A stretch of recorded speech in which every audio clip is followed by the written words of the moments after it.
Shivaya, Om Namah Shivaya, Om Namah Shivaya. I'm Lucy Paget, and I live in Calgary with my husband and run an osteopathic practice and also teach yoga classes in Calgary.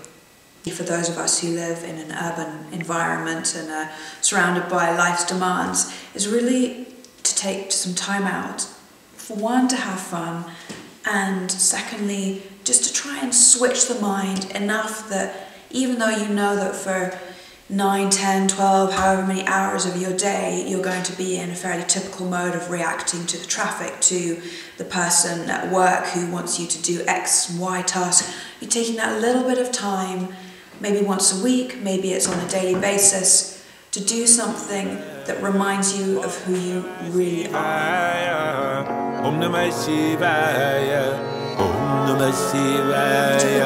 Class, I have various pieces, almost like chapters, and the chapters of the class tend to build on each other, and I will often start with something really simple, so something to get people inside their bodies and less in the mind. So the inside, the body part is body awareness, and body awareness we can think of in a very technical way as proprioception or spatial awareness.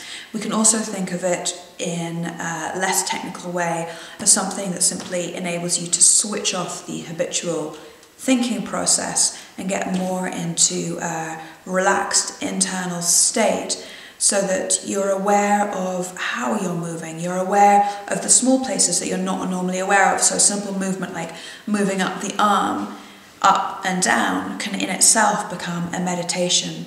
But in addition to it becoming a meditation, it also becomes something that teaches a person how their body is moving in space rather than their habitual movement. For example, I get a lot of people who I tell them to move their arm up and down. It's this kind of abrupt up and down, almost like a soldier, very stiff. So they're not really thinking, they're not really feeling that movement, which means that they probably are a little bit more likely to having some injuries, or they've got a lot of tension that's built up. So the first, it can be anywhere from 5 minutes to 20 minutes, sometimes even a little bit longer, where we go into some really good, simple movements and settle into a way of increasing body awareness.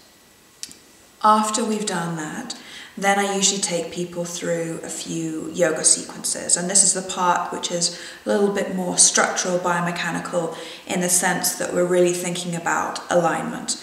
So we move through a few postures and people will feel a stretch, people will feel as though they're working, and we try and get a sequence of movements, and ideally a sequence of movements that people can learn and take home with them. So I try and keep a rough similarity, even though I'll add lots of different pieces, but there's a foundation, a set of movements that are fairly similar, so people have a sense after they've been to a few classes of, okay, yeah, I get this, I've done this before, and then we add to that, we build to that.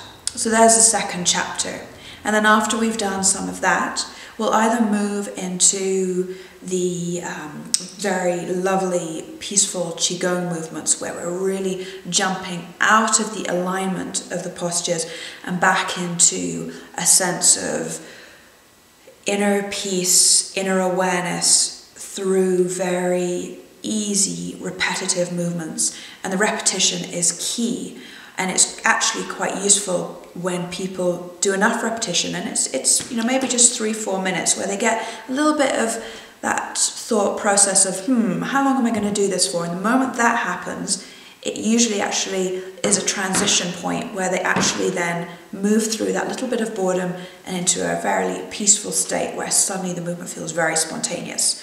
Now, a lot of people don't have that, but that is one of the possibilities of that particular chapter. So we have that chapter, the Qigong chapter, and then we move to usually the final part of the class, and that might be a few sitting postures, again jumping back into the alignment and releasing the low back, releasing the shoulders, releasing the hips. And then after we've done that, we tend to do a little bit of meditation, and then always the class ends with Shavasana, which is the most wonderful posture of lying down on your back for 5 to 10 minutes and just being still for a little bit. Thank you. Namaste. she